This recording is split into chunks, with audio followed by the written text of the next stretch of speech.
This is SportsCenter.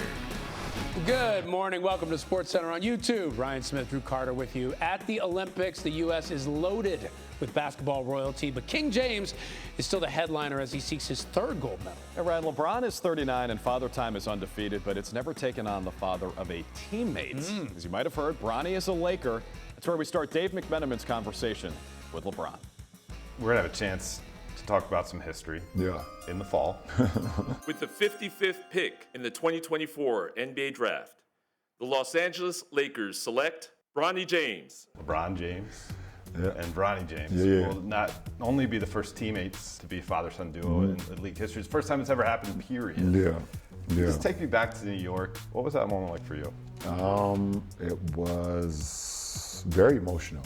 It was very emotional to hear. I mean, that's been his dream for quite a while. He says he wants to play in the NBA, and then he had an opportunity to talk to his agent, Rich Paul, and Rich asked him what is his ultimate goal in this whole thing. And he said, I just want to hear my name called. And for it to happen, with us all being together and him being able to hear his name called in the NBA draft, it's like a moment that we will never, ever forget. Between the lines, to some extent, basketball is going to take care of itself. Yeah, for sure. But outside of those lines, he's starting to have some of the same arrows slung at him that you had when you were a teenager. What's going to take for him to withstand that? I don't know if people really understand Bronny. He doesn't care. I actually cared a little bit when I came in. I wanted people to like me, and some of the things that people were saying about me, it kind of bothered me early on in my career. I let it get to me. Bronny doesn't give a He doesn't. Bronny plays, he works his tail off. When he's done, he goes home and plays his video game. He does not care about nobody. He doesn't even listen to that stuff. He's like the complete opposite of his dad. His dad will say something. Yeah. Bronny does not care. Like me personally, when I was coming up, I had no choice. I literally had no choice. I had to make it out. Like I had no choice. I had to make it out for me, my mom, my family. Bronny has all the choices in the world. So it's like a whole nother, people don't understand how hard that is in the commitment. For him to be coming out of heart surgery less than a year ago, for him to be able to be in the NBA, the kid he's special, but he doesn't care. It doesn't bother him. We have breaking news. Just 6 days after drafting Bronny James, the Lakers have signed his father. You signed a new contract with the Lakers. It potentially could take you through 23 seasons in the NBA, which is a pretty good number. Yes, it is good. It's a great number. Do you think this could be the last deal you ever signed as an NBA player? I mean, it could be. I'm not gonna sit up here and say, maybe not. Yeah, it could be, easily. But we'll see what happens. Rich Paul told me leading up to you signing that deal that you'd be willing to take a pay cut to sign an impact player. But here we sit, Klay Thompson's with the Dallas Mavericks, DeMar DeRozan's with the Sacramento Kings. What do you think happens? It takes two to tango. I mean, at the end of the day, I think, our front office, our coaching staff, they try to do the job that they wanted to do or try to get guys to come, and it didn't happen. And that's okay. That's part of the business. Since 2020, as the team had its ups and downs, we've had some private conversations about just how much winning still matters to you. You have all the accolades. We talked about the stuff you've been able to earn through this game, but you still want to win.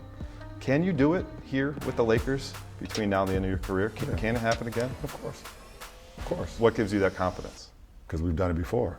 And that's it. It's over. This historic 2020 NBA championship belongs to the Los Angeles Lakers. The Lakers conquer the bubble, and banner number 17 will soon hang in the rafters. We still have two guys who commit every single day, and myself and AD, we commit to excellence and commit to winning. We're not that far off. We were 1 year removed from the Western Conference Finals. This past year didn't go as well as we would like, but we're not that far off. And there's so many teams in the league, so many great teams in the league, in the Western Conference and the Eastern Conference, but we don't see that we are that far off anyways. LeBron and AD entering their sixth season as Lakers teammates, but since winning that title in the bubble in 2020, they've only made it past the first round once. JJ Redick is their third head coach in that span. So glad we're on the semifinals of the Euros. They're getting underway today with a titanic matchup. Spain taking on France for a spot in the final. Now, France entered the tournament with the second best odds to win it all, but have been way off their game. Mbappe broke his nose early on, hasn't been himself all tournament. Meanwhile, France forgot how to score goals, hasn't had one in open play. They take on a high-scoring Spanish team that's been rolling all tournament. And now we're rolling with LME. We welcome in ESPN soccer writer and analyst Luis Miguel Echegaray. Okay, Luis Miguel, starting with the favorite in this matchup, what makes Spain so dynamic in these Euros? Ryan, they finally have a bite. And what I mean by that is that for a very long time, Spain, especially at the World Cup in 2022, Spain were just about control and possession. They were like a beautiful painting that you watch at a museum. You look at it, you go, oh, that's nice, but there's no outcome. There's no killer instinct. Spain finally have it. The most attempts in this competition, the joint most goals scored as well. And it's also because of their depth and this phenom, Lamine Yamal, 16 years old, 3 assists, the most chances created for Spain. Nico Williams on the other side. This is a complete Spanish team. Now, Germany, the Germany game gave them a lot of suspensions and an injury to Pedri, so they're going to have to watch out. But Spain is finally dynamic and multi-dimensional, Ryan. Okay, they got to be careful, but they're real good right now. A tale of two teams leading up to the semifinal game, but because you look at France, man, they have not been able to score. What do they need to do to break out of what you call their boring slump? They need to wake up and realize they're France in a team with Antoine Griezmann, Kolomu Oniani, Ousmane Dembélé. You mentioned Kylian Mbappé. Yes, he has a broken nose, but he's still Kylian Mbappé. They've scored 3 goals. 2 of them are own goals, and the other one is a penalty. 0 goals from open play. I mean, they're good defensively, but they need to be more direct. They need to be more offensively creative. And when you look at Spain, who have won every single game, France really need to wake up here. They need to realize that they have the weapons to do it. It's going to be difficult, but they have to wake up today, and they have to be more reliant on the amazing talent that they have. It's going to be a very difficult battle. I still see Spain winning this, but France have to wake up, man. Yeah, they do. And Spain, if they win, they advance to their 5th final at the European Championship. That would tie Italy for the 2nd most final appearances all time. Luis Miguel Echegaray with insight ahead of Spain, France. Thank you so much, my friend.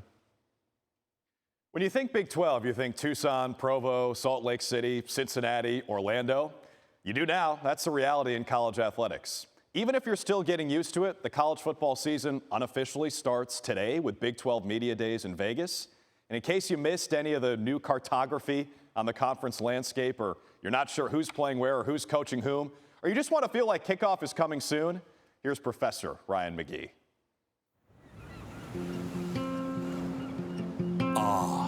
Summer is here. The mercury's rising. The AC's getting cranked up. Ugh, I can already feel myself sweating through my clothes. But don't worry. I have a frosty fix for that fever. Just close your eyes. Conjure up images of crisp fall foliage swaying gently in the cool breezes of autumn. Dancing to the snare snap of a drumline. That's right. College football is just weeks away. The electricity, the atmosphere. It's the beauty of college football. But to be ready for this season, we're going to need to do a little homework because our familiar 155-year-old friend has never looked more different. Like that one crazy aunt who shows up every Thanksgiving looking like another episode of Botched. So who and what is where? Open your notes app and listen up. The Titans of the Southwest are now in the Southeastern Conference. The Pac-12 is now the 2-pack, as everyone else has either departed for the Big 10, Big 12, or if you're in the Bay Area, the ACC. No, not the Chesapeake Bay, the San Francisco Bay. The travel secretaries at all these schools are going to have a field day. Kalen DeBoer is the new head coach at Bama. So yeah, Nick Saban is no longer calling the shots in Tuscaloosa, though he does still live there, has an office there, and his statue stands right outside the stadium. Jimbo Fisher is also gone, replaced as the #1 12th man by Mike Elko. And Jim Harbaugh walked off Michigan's CFP celebration stage and headed for the NFL. That leaves only 3 active college head coaches with national championship rings. North Carolina's Mack Brown won it back in 2005. The other two, Clemson's Dabo Swinney and Georgia's Kirby Smart, live only 75 miles apart, and they play Week 1 in Atlanta.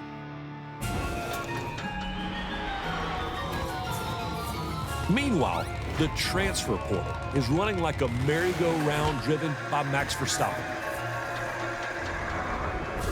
Washington State QB Cam Ward is now a Hurricane.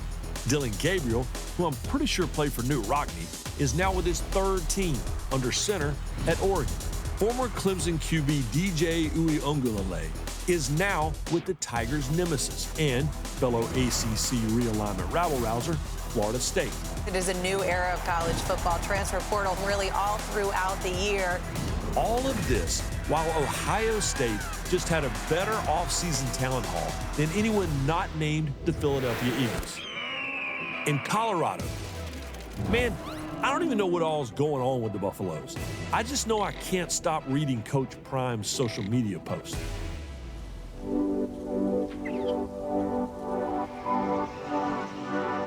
Then fall will, well, fall into a wintertime, the likes and lengths of which we have never seen.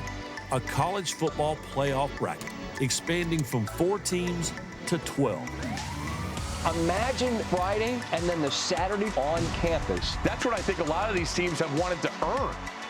See, I told you it was a lot to know. But honestly, all we really need to know is this. Your school is still your school. College football is still awesome. And kickoff is just weeks away. Cannot wait. CFB is coming. Of course, that means Coach Fran Brown at Syracuse. Plenty of exciting matchups to kick off the college football season, starting with Florida State, Georgia Tech, and Ireland in Week 0. Week 1, you got Georgia, Clemson, Miami, Florida, Notre Dame, Texas A&M. USC and LSU meet in Las Vegas. And then in Week 2, defending champ Michigan hosts Texas. First of all, love Ryan McGee. Across also, the it's gonna pond, be very American unusual not to have Nick Saban on the sidelines, but fun to have him on the college game day set this fall. I know. I wonder if he's going to stop in the studio, talk to us maybe a little bit. Yeah. What do you think that's going to feel like if he says, I don't want to answer that question? So quit asking. Yeah. Okay, Nick, whatever you say. Thanks for watching SportsCenter on YouTube. Yeah.